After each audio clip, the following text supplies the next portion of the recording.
Mesdames et messieurs, bonjour! Сегодня приглашаю вас на новую прогулку по Парижу. Сегодня отправимся на левый берег, 6 и 7 округа. Пройдем пешком от Марсового поля до квартала Сен-Жермен-де-Пре. Вы уже приготовили кофе? Alors on y va? После наших прогулок в 13, 16, 19 округах, тот, кто не видел видео, переходите по ссылке. Добро пожаловать в один из самых престижных районов Парижа, 7 округ. Это один из самых элегантных и исторически значимых районов города. Он расположен на левом берегу реки и известен своей аристократической атмосферой, правительственными зданиями и знаменитыми достопримечательностями. Начнем нашу прогулку на Марсовом поле. Когда-то здесь не было ни туристов, ни пикников. В XVIII веке Марсово поле служило военным плацем при военной школе. Именно отсюда и пошло название в честь Марса, древнеримского бога войны. В XIX веке на Марсовом поле проходили всемирные выставки, и для одной из них была построена знаменитая башня инженер Густав Эйфель, Эйфелева башня. Это 1889 год. Сегодня Марсово поле – просторная зеленая зона для прогулок, пикников, отдыха. Это одно из самых популярных мест у туристов, особенно для фото и вечерних видов. Здесь проходят концерты, национальные праздники и различные массовые мероприятия. История округа начинается еще в XVII веке, когда эта территория стала активно застраиваться особняками французской знати. Здесь появились роскошные отели particuliers, городские дворцы, многие из которых сохранились до наших дней. Франция хранит традиции, ее министерства и министры по-прежнему работают в старинных особняках XVII-XVIII века. Со временем район стал центром политической жизни Франции. Именно на левом берегу, в 7 округе, находится Бурбонский дворец, где работает Национальное собрание Франции. Здесь, на левом берегу, по приказу Людовика XIV был построен дом инвалидов. Изначально он служил госпиталем и домом для ветеранов войны, а сейчас здесь находится музей армии, а в соборе – гробница Наполеона I. В 7 округе живут люди с деньгами, большими деньгами, высокопоставленные чиновники, политики, дипломаты, состоятельные парижане и экспаты, творческая элита. Район Фобур-Сен-Жермен, часть 7 округа, до сих пор ассоциируется с французской знатью, а фраза «le Faubourg» стала синонимом аристократии. Это один из самых дорогих районов Парижа. Средняя цена при покупке за квадратный метр от 12 тысяч евро до 20 тысяч евро. Аренда квартиры в этом районе от 2500 евро до 4000 евро в месяц. А если вы захотите жить в элитных апартаментах с видом на Эйфелеву башню, тогда аренда будет стоить от 5000 евро в месяц. Если вы захотите поужинать в ресторане, то это будет стоить от 80 до 150 евро с человека. Выпить кофе – это 5-8 евро. Продукты в местных магазинах на 20-30% дороже, чем в среднем по городу, но за эти деньги вы получаете безопасность, близость к достопримечательностям и особый шарм настоящего Парижа.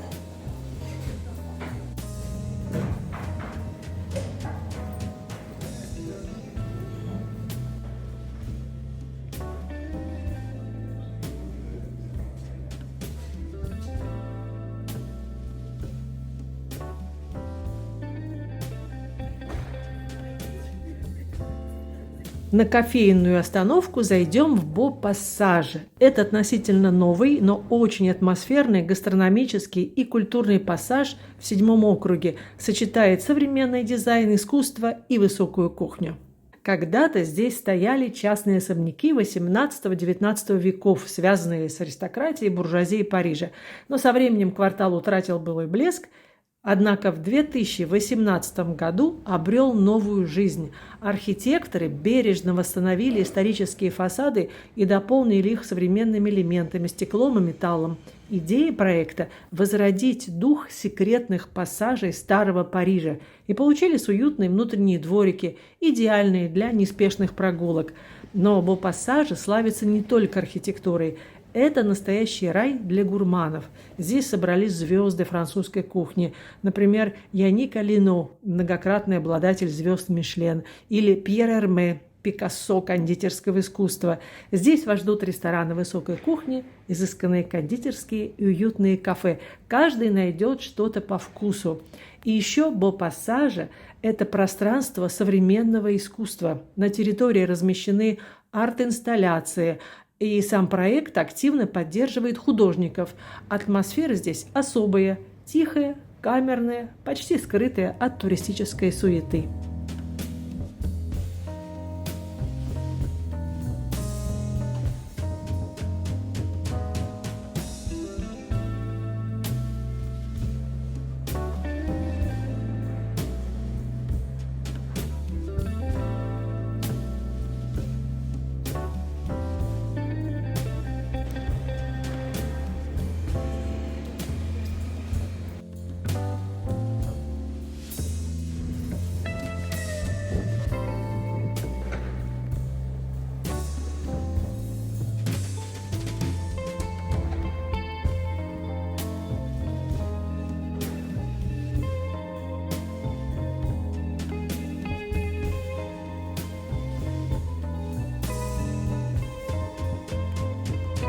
Бо-Пассаж находится в 2 шагах от знаменитого универмага Le Bon Marché.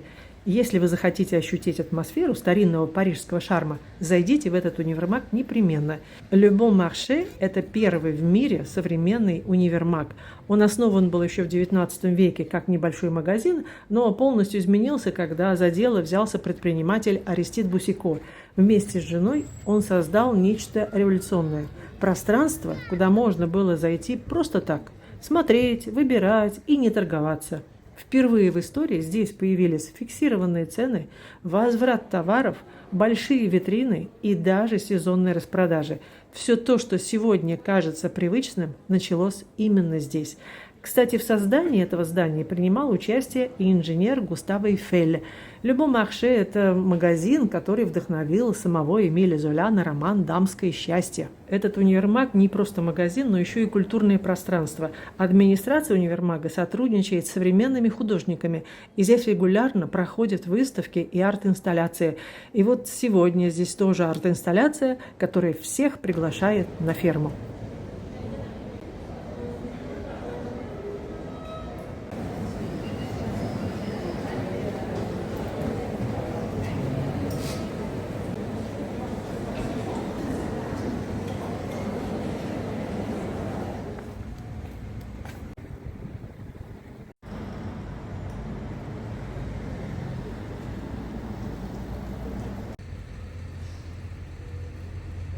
Чтобы попасть в 6-й округ, надо просто перейти на другую сторону улицы Севры. 6-й округ – один из самых старых и атмосферных в Париже. Его история начинается еще в раннем Средневековье, когда здесь было основано аббатство Сен-Жермен-де-Пре. Вокруг аббатства постепенно вырос целый район, который со временем стал центром знаний, религии и культуры. Аббатства давно нет, название осталось. Квартал и сегодня служит излюбленным местом встреч писателей, артистов, художников и политиков. В 6-м и 7-м округах проживают те, кого парижане с иронией называют гош-кавьяр, просвещенная элита с левыми взглядами. Дословно гош-кавьяр переводится как гош – левый, кавьяр – черная икра. Гош-кавьяр – это целый социальный феномен, в котором смешались политика, стиль жизни и немного лицемерия. Выражение стало популярным во время президентства Франсуа Миттерана. К власти пришли социалисты, а часть элиты начала активно поддерживать левую идеологию. Гош-кавьяр – это люди, которые выступают за равенство, социальную справедливость, помощь бедным, поддерживают левые партии, левые идеи, критикуют капитализм. но при этом живут в дорогих районах, зарабатывают много денег, ведут комфортный или даже роскошный образ жизни. Или, как говорят французы, сердце слева, кошелек справа. То есть левый по убеждениям, но правый по деньгам. Чаще всего под гош-кавьяр попадают медийные личности, артисты, режиссеры, писатели, журналисты, интеллектуалы. Это люди, которые говорят о правах мигрантов, но живут в дорогих кварталах, поддерживают повышение налогов, но оптимизируют свои доходы, критикуют элиты, будучи их частью. Если вас называют гош-кавьяр, это, как правило, не комплимент. Представителей гош-кавьяр вы всегда можете встретить в знаменитых кафе «Les Deux Magots» или «Café de Fleurs».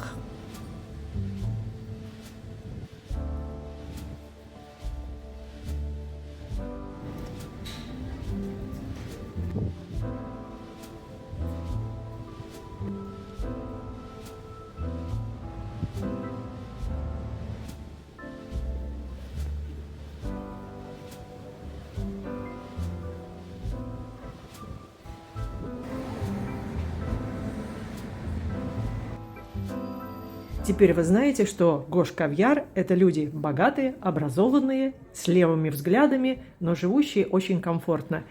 Их внешний вид и стиль в одежде отражают этот парадокс. Скромно, но дорого. Просто, но с культурным капиталом. Идея такова: я выгляжу просто, потому что мне не нужно доказывать, что у меня есть деньги. Их стиль в одежде – это отдельное искусство. Если вы будете в кафе «Deux Magots», обратите внимание на мужчин в слегка помятом пиджаке, в обычной белой футболке, в старых кожаных лоферах. Ничего особенного, да? Но если присмотреться, идеальный крой, дорогая ткань, вещи, которые служат годами. И главное – полное отсутствие желания впечатлить. То же самое и с женщинами. Тренч, прямые джинсы, балетки, минимум макияжа. Выглядит так, как будто она просто вышла за хлебом. Но на самом деле это продуманный минимализм. В этом стиле есть парадокс. Чем проще ты выглядишь, тем дороже это может стоить.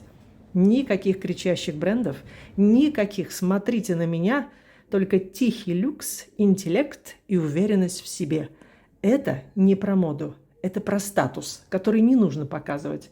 И, возможно, это самый парижский стиль из всех.